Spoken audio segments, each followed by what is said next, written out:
Good morning, everyone. I hope that you can hear my voice clearly. Welcome to this event and thank you for joining us. And today, in my part, I will take 20 minutes to discuss with you about super agers, about who are super agers and what are some tips of them that keep their brains sharp in old age. And I'm Yuwen Chen. I'm a neurologist from National Taiwan University Hospital in Taipei, and I'm also a visiting scholar in UCSF Memory and Aging Center now.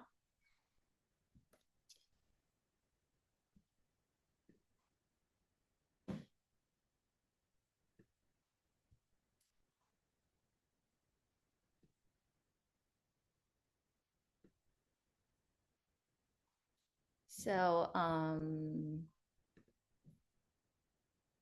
think, okay. So here's the outline today. So we are first go into who are super agers and why are they so unique about in their memory when they get old. And in the second part, I will talk about some science studies that reveal the secrets of super agers brain. And after that, I will share with you some of the great tips that we can start today to keep our brain young. And so in the first part, I will talk about super agers. Who are them and why are they so special? And as we all know, our cognitive function starts to decline as we get older. And studies have shown that as early as in our 20s to 30s, our brain start to age and our cognitive function may start to decline. And actually, memory and attention are two sensitive cognitive domains that will decline faster and earlier when we get aged. However, there are numerous variations in the rate of cognitive decline when we get older between person to person. And some people actually showed a pretty slow rate of cognitive decline when they get old. So now let's talk about super agers. Super agers are defined as those older individuals that are pretty resistant to age-related memory decline. And these individuals are defined by scientists that those individuals who aged 80 or older but have their exceptional memory performance as strong as other young healthy adults, maybe at their 50 to 60 years old. And so that means that their brain function are 20 to 30 years younger than their actual age. And although this is not common, they account only for 5 to 8% in the aging cohort. The existence of these individuals reminds us that there might be some possibilities that we can keep our memory as young, much more younger than our age. So scientists dive into to study the secrets of superagers' brain to try to figure out why are superagers so special and why can they keep their memory function pretty young as they get old. And these are three important findings we found that are related to superagers. The first is that they are pretty resistant to age-related cognitive cortical atrophy. And the second feature is that they have a much stronger connection between brain networks. And the third is that they have better cerebrovascular integrity. So as we all know, when we get older, our neuron cells in our brain will start to decrease. And if we take pictures on our brain with MRI or CT scan, we can see that the brain volume of that our brain volume will decrease as we get old. But in superagers, if we compare the brain volume with between superagers and younger healthy adults, we find that the superagers have a brain volume that is equivalent to healthy younger adults. And if we compare the brain volume between superagers and elder controls, we can see that compared to elder controls, superagers have a larger brain volume, and uh, their brain shrinkage actually is much slower than other elder controls. And the second important feature of superagers is that they have a stronger connection between brain networks.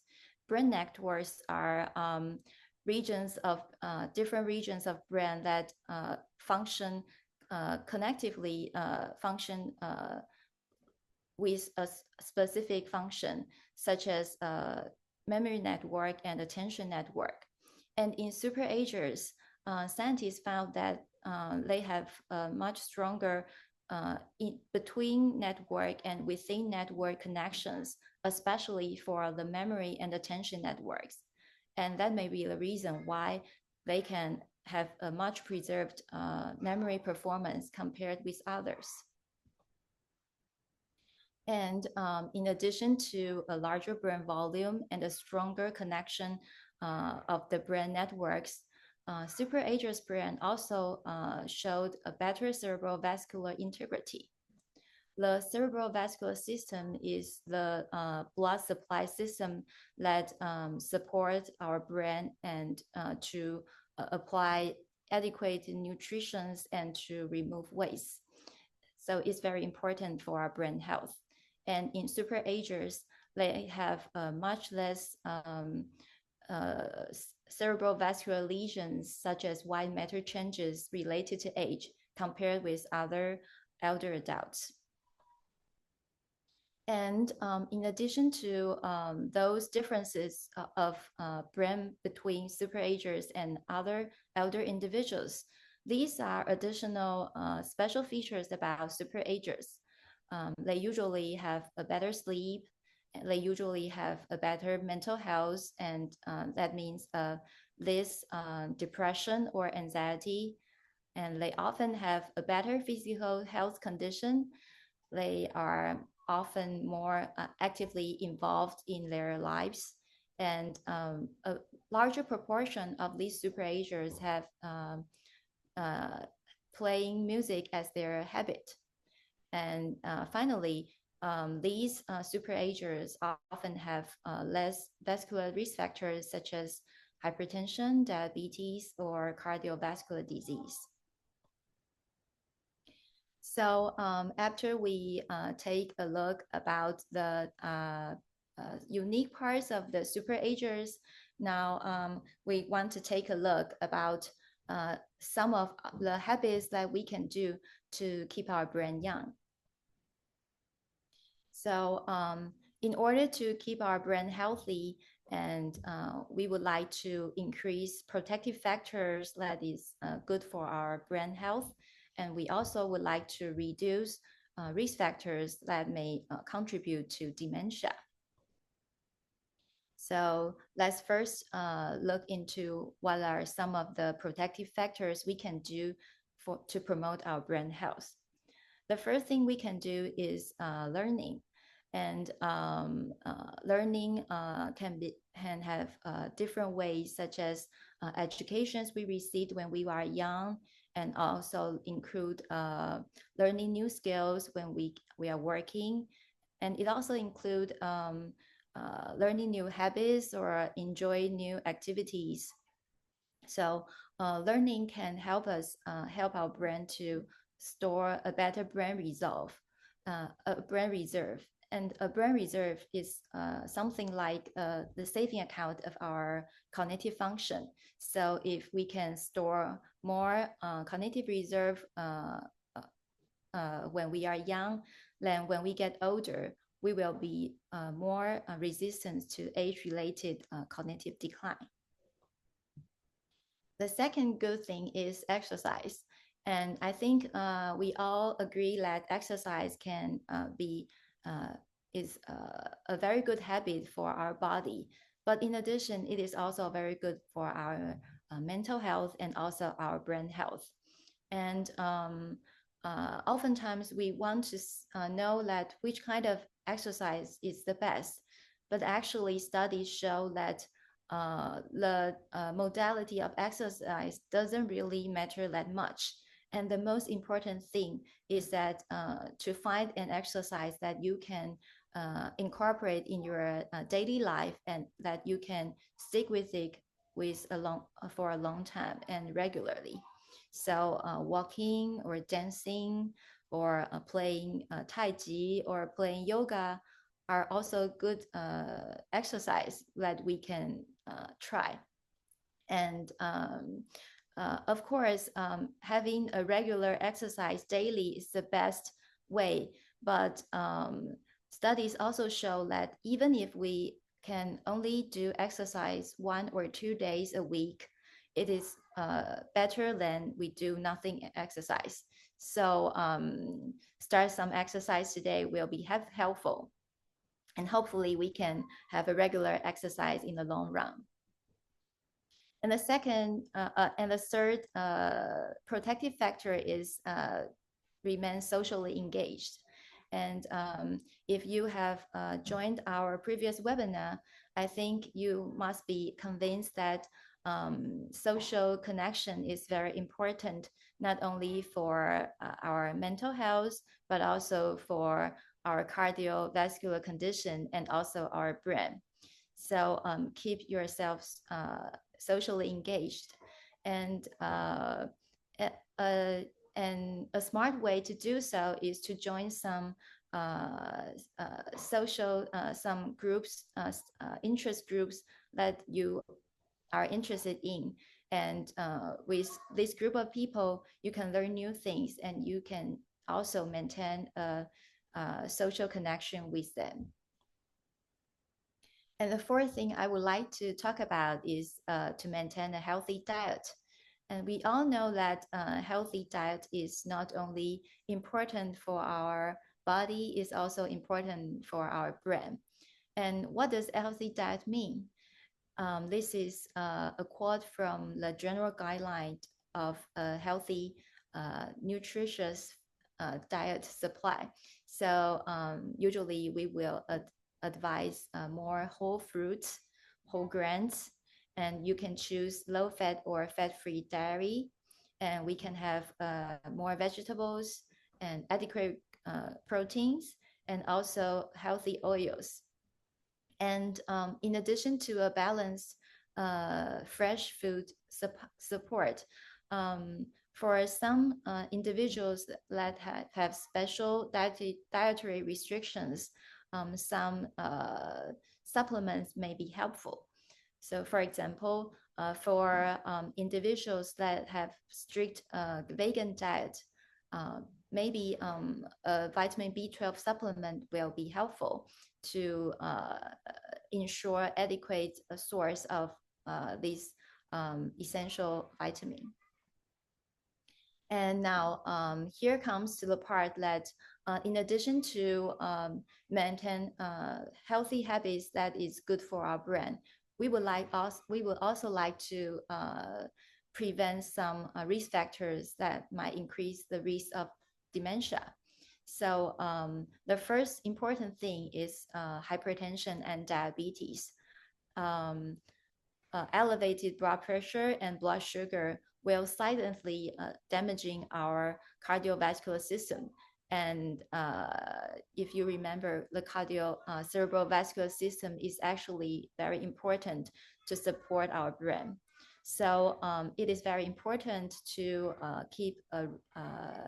have a regular health check.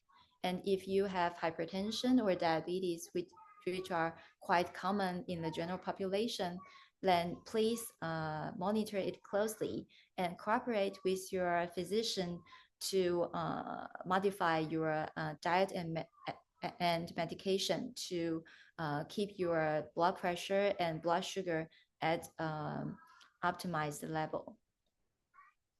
And the second important thing is quit smoking.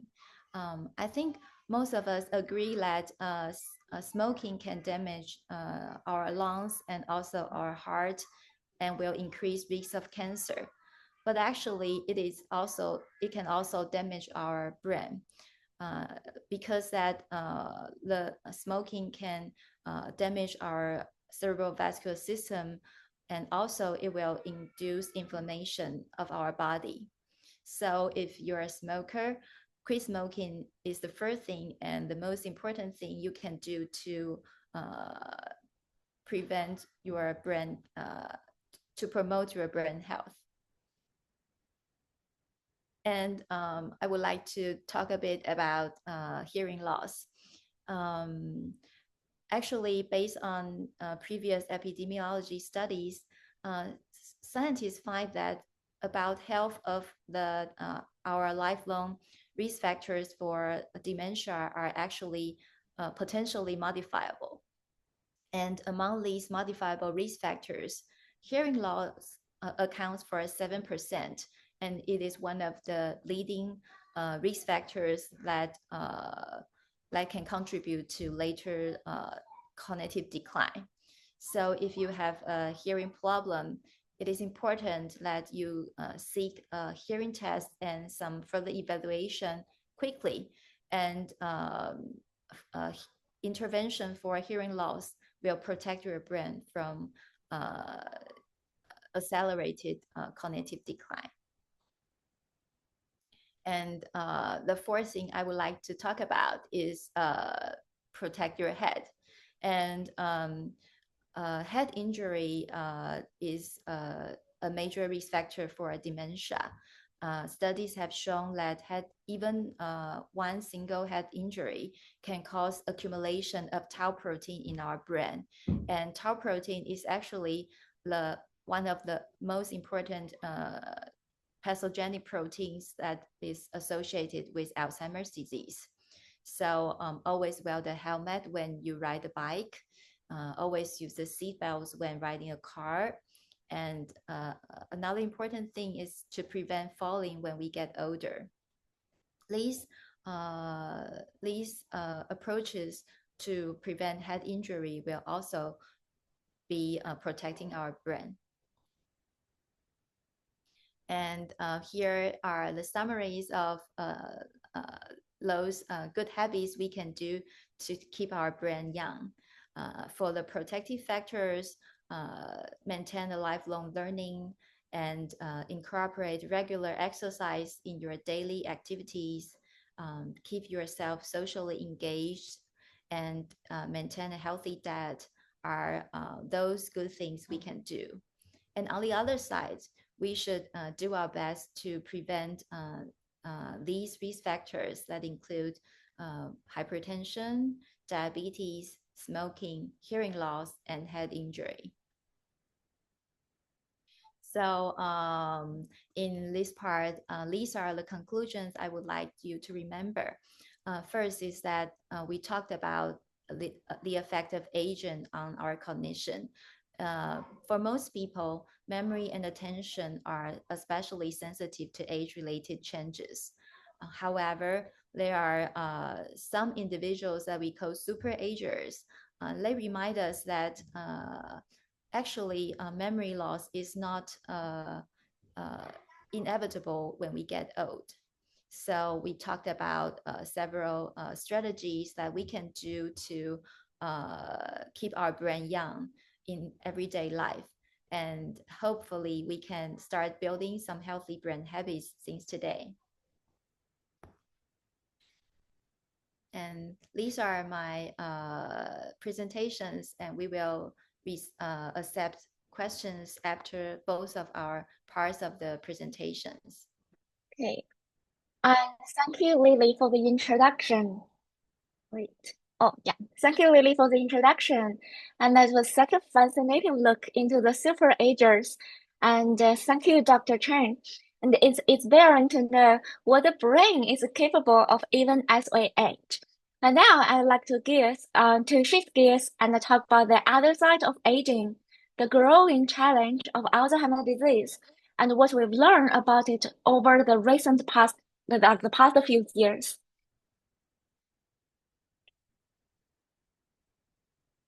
So let's start by understanding just how significant dementia is. both for individuals and for our society. So you can see that more than 6 million Americans are currently living with Alzheimer's disease.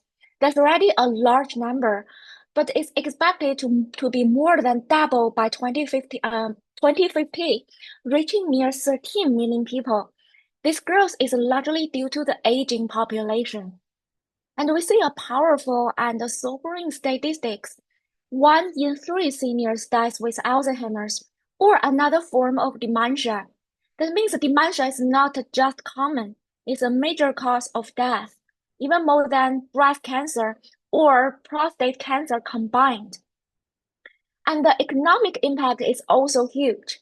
In 2023 alone, Alzheimer's and other dementias cost the United States more than 345 billion, and by 2050, this number is projected to climb to almost 1 trillion.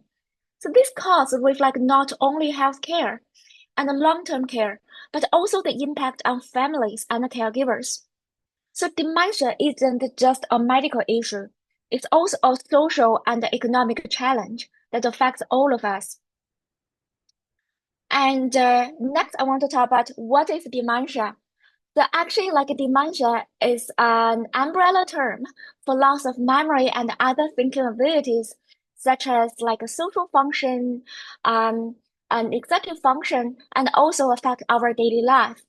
And there are different types of dementia. The most common 5 types of the dementia includes Alzheimer's disease, dementia with Lewy bodies, vascular dementia, frontotemporal dementia, and mixed dementia. So Alzheimer's disease is the most common type, accounting for 60 to 70 of all cases. It causes progressive shrinkage of the brain, affecting memory, behavior, and relationships. You may notice people becoming more forgetful or withdrawn, and over time, losing the ability to do everyday tasks. And dementia with Lewy body accounts for around 5% of all dementias, shares some similarities with Alzheimer's, but also includes symptoms like tremors, stiffness, vivid hallucinations, and sleep disturbances.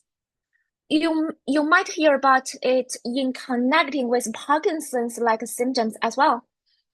Vascular dementia makes up around 10 to 20% of the cases and often follows strokes and small vessel damage in the brain. And people may also have memory loss, but also challenges with decision making or organizing tasks. And the frontotemporal dementia, or we call that FTD, this accounts for around 10% of all cases of dementia and affect people at a relatively younger age, less than 65-year-old. So we call that younger onset dementia. And this disease, frontotemporal dementia, mainly impacts personality, behavior, and emotional regulation rather than memory early on. So finally, there is another kind of dementia called mixed dementia, which accounts for around 5% of all dementia cases, but may actually be more common than we realize. This is when someone has more than one type of dementia, often Alzheimer's and vascular dementia combined. So each type can look a little different, but they all affect how people think, feel, and function. So understanding these differences can help us understand and better support those affected and get the right care as individuals and also from the society. And today we'll focus on Alzheimer's disease. So one of the most important things we've learned in recent years is that Alzheimer's disease starts in the brain long before we see any symptoms, sometimes as early as 20 to 30 years before memory loss begins. So you can see the progression of biological changes. So first, the small proteins called amyloid beta begin to misfold and clump together, forming plaques. And later we see build-up of another protein called tau, which forms tangles inside brain cells. And eventually these changes lead to neuron damage, which causes symptoms like memory loss, confusion, and changes in thinking and function. So on this chart here, we can see like people go from like cognitively normal to those with mild cognitive impairment and eventually to Alzheimer's disease. And from here, we can see actually how abnormal different biomarkers become over time. And you can see that some biomarkers, like amyloid beta in CSF or PET scans, become abnormal early, even when a person didn't feel any symptoms and totally feel fine. As the disease progresses, tau and MRI changes appear, followed by decline in cognitive function and daily life activity. So in clinic, when we see like people have already got some symptoms affecting their daily life and their general cognition, it's already quite late of the disease stage. So we now know how Alzheimer's disease progress, biomarker-wise and clinical presentation-wise. Based on these features of biomarkers at different disease stages, we'll have different markers to help us diagnose the disease, which including cognitive assessment, structural brain MRI, brain PET, which is also a kind of brain scan, which can monitor the pathology, like the pathological, the beta proteins accumulating in our brain, and also the CSF fluid and the blood biomarker testing, and finally genetic testing. Because we know a big proportion of Alzheimer's disease are actually genetic affected with specific genetic mutations. So research on Alzheimer's disease, particularly on the early stage of the disease, has developed dramatically over the past few years. First, treatments that target core disease pathology have for the first time received FDA approval. Second, the most significant advance in AD diagnostics in recent years has been the development of blood-based markers, with some markers exhibiting accurate diagnostic performance. And finally, an important product of recent research is the recognition that imaging CSF and the blood-based markers within a pathological AT, which is amyloid tau neurodegeneration category, are interchangeable for some intended use. In 2024, an updated Alzheimer's disease diagnostic criteria is published to reflect this. So Alzheimer's disease, just like a quick recap of the Alzheimer's disease biological changes over time. So both Alzheimer's disease first appeared in the body as a specific core biomarkers of the disease, even while the person remains symptom-free, totally feel fine.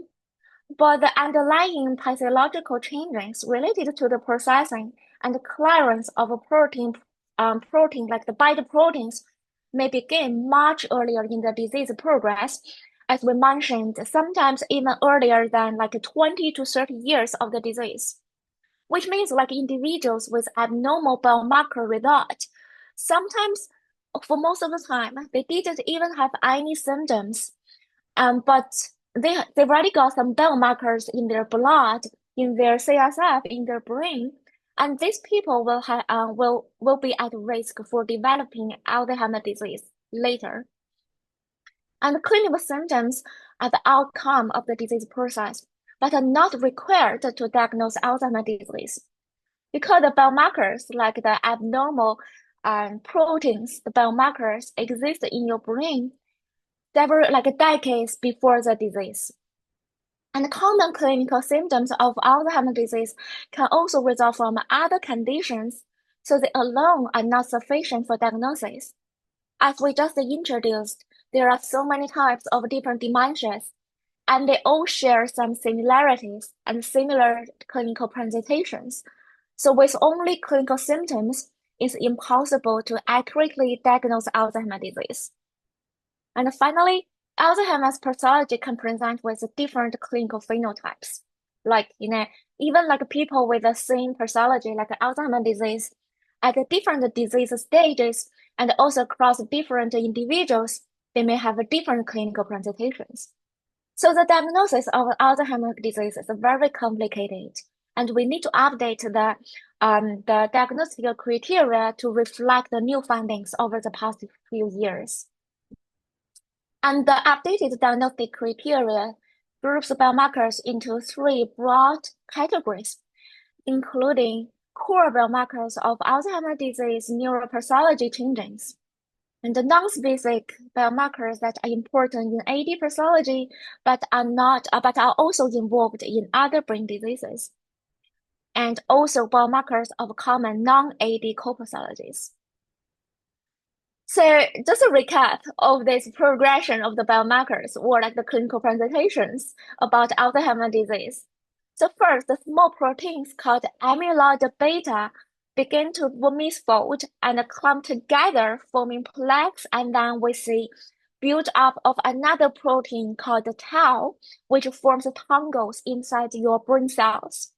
So the updated diagnostic criteria highlights the use of biomarkers to diagnose the disease early enough so as to make the earliest intervention of the disease possible. And currently, the clinical trials have demonstrated that the earlier intervention would lead to better prognosis. And in the updated diagnostic criteria, the biomarkers, like the core biomarkers, have been grouped into three categories, like A, T1, and T2.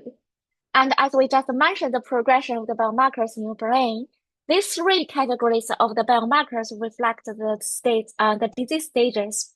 Like A reflect the amyloid beta, the beta protein, the first beta protein, and the T1 may reflect the reaction to amyloid plaques and the accumulation of amyloid beta, and T2, which is actually like reflect the mainly about like the tau PET imaging or biofluid analysis, like the biomarkers that signal the presence of AD tau aggregates. So with these biomarkers, we can actually stage the disease. So with core1 biomarkers, including like the A biomarker, the A category, and the T1 category, these biomarkers define the initial stage of AD, Alzheimer's disease, that is detectable in vivo and can be used diagnostically for early detection of Alzheimer's disease in people without symptoms, and for confirmation that AD is an underlying pathology in people with symptoms. And with core2, which is a T2 category of the biomarkers, these biomarkers appear later and do not detect the initial presence of disease. So we cannot rule out AD pathology even if the core2 biomarker is negative. Maybe it's just because the disease is still very early and the core2 biomarkers cannot capture these changes. And when combined with core1 and core2 biomarkers, we can stage the biological disease severity and first provide information on the likelihood that the symptoms are associated with Alzheimer's disease, and inform on the likely rate of progression in symptomatic individuals, and finally, inform on the risk of short-term progression in people without the symptoms. So here we see how doctors and researchers nowadays stage Alzheimer's disease biologically based on what's happening in the brain, not just the symptoms. So the first chart comes from both of the charts come from the latest 2024 diagnostic criteria, and it outlines how we can use brain scans and fluid biomarkers to determine what stage of the Alzheimer's biology a person is in. So let's start with the top table here. So this uses brain PET scan, which is a kind of brain scan, can monitor the beta proteins like amyloid beta and the tau proteins in your brain. This can show amyloid plaques and tau tangles, the two hallmark brain changes in Alzheimer's disease. As the disease progresses, these markers change in a specific pattern from stage A to stage D. So first, the amyloid is present, but no tau yet. And then amyloid plus tau in some specific regions of the brain, like this part of the temporal lobe. And then in stage C, amyloid plus moderate tau in widespread brain regions. And finally, stage D, amyloid plus high levels of tau spread throughout the neocortex, like everywhere. So each stage gives us a clear picture of how far the disease has progressed biologically. So even before major symptoms appear. And let's look at the bottom table now. So this shows how we can use fluid biomarker from either spinal fluid or blood to stage Alzheimer's 2. So for example, like early biomarkers like A beta 42 and 40 ratios and p-tau 181 help detect the initial presence of disease. As the disease progresses, other biomarkers and some tau fragments begins to change. So taken together, all of these tests can detect and stage the disease years before symptoms appear. And as research advances, we're getting closer to use blood tests alone to do this, making early diagnosis much easier and more accessible. So in the revised criteria, clinical staging and the biological staging of the disease are not the same. We are talking and emphasized many times that the biomarkers can present in your brain many years, even decades before you have any symptoms. So this is because the symptomatic progression of biological Alzheimer's disease can be altered and also this is also because like this clinical presentation and the biological Alzheimer's disease can be altered by individual differences, such as like you have like a core pathology, resilience, and social reserve, such as education and other social factors. So the severity of cognitive or functional impairment doesn't always align the severity of a biological Alzheimer's disease. And these two types of staging information can be integrated while still maintaining their conceptual independence. The typical expected progression trajectory is along the diagonal, like here, diagonal shaded cells from 1A to 4 to 6D, but considerable individual variabilities exist in the population. For example, like people who lie below the diagonal here, and they actually have better clinical stage than expected for a biological stage. This group of people may have exceptional cognitive reserve or resilience. And the people who lie above the diagonal, they may have worse clinical stage than expected for the biological stage. This group of people often have a greater than average core pathology, such as they may also have vascular disease. They may also have some risk factors for some cardiovascular disease, like smoke, consuming too much alcohol, and also some of the risk factors that Dr. Chen just mentioned.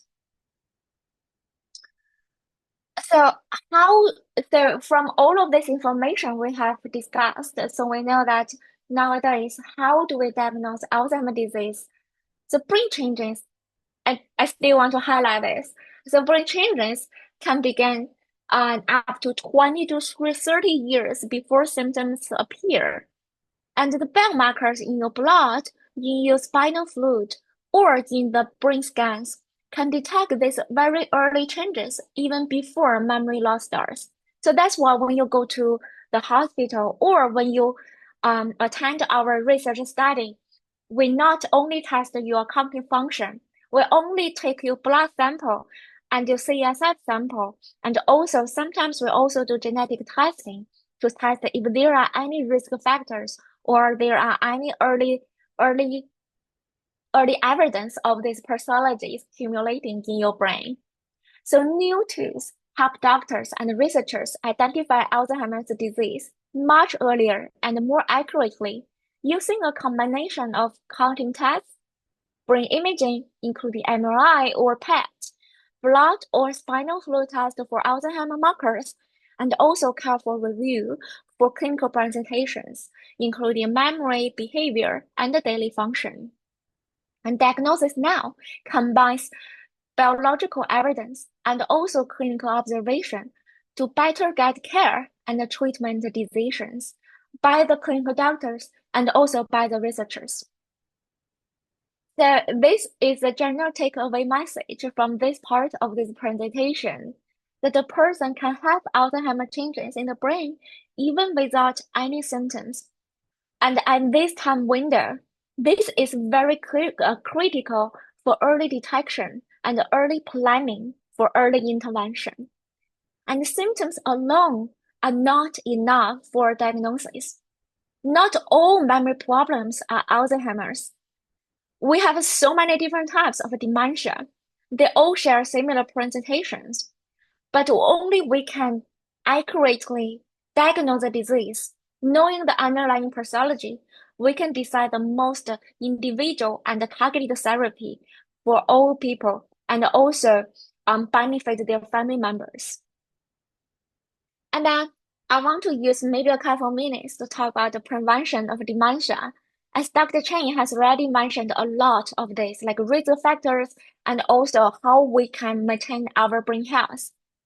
So one of the most hopeful message in today's talk and also over the past few years from the research in Alzheimer's disease or like all kinds of dementia is that up to 40 of dementia cases may be preventable by addressing modifiable risk factors across the lifespan.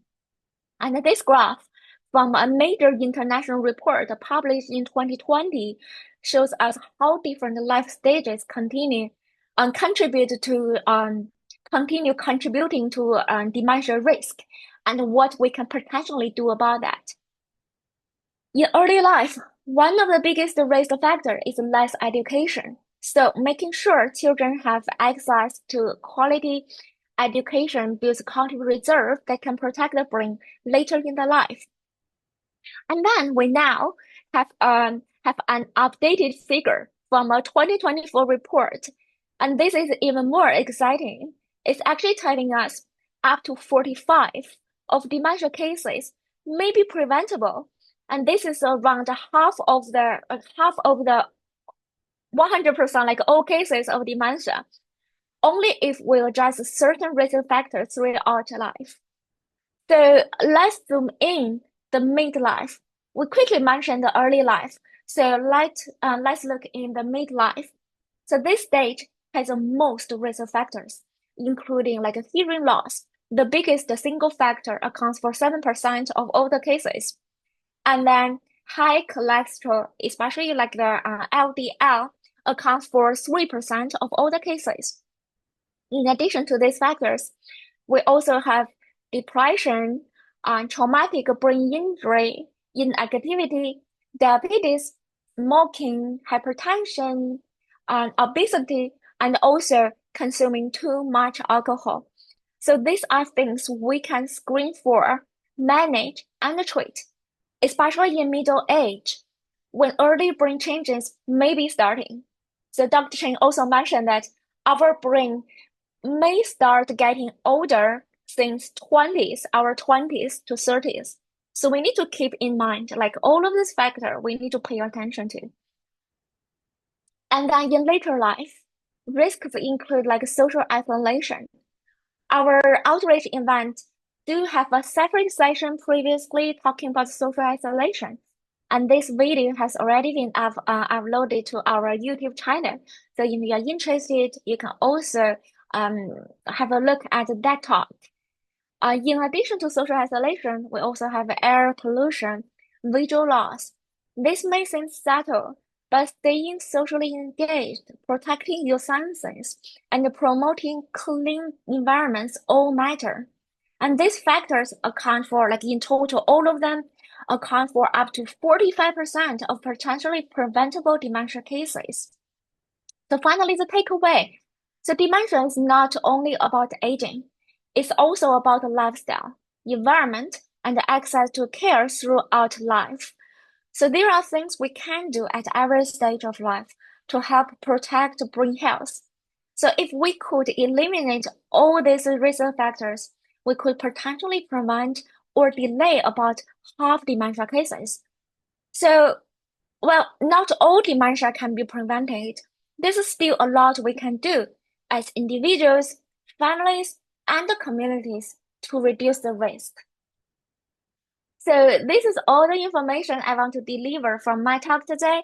And we also mentioned that the contribution, or like everybody, including the community, we need to contribute to prevent dementia. And our users and memory center is part of that. So I'm showing some of the useful resources, including users at like social media, like Facebook and YouTube channel. You can visit us and leave message to us, like our team and users and memory center keep monitoring everyone's comments there.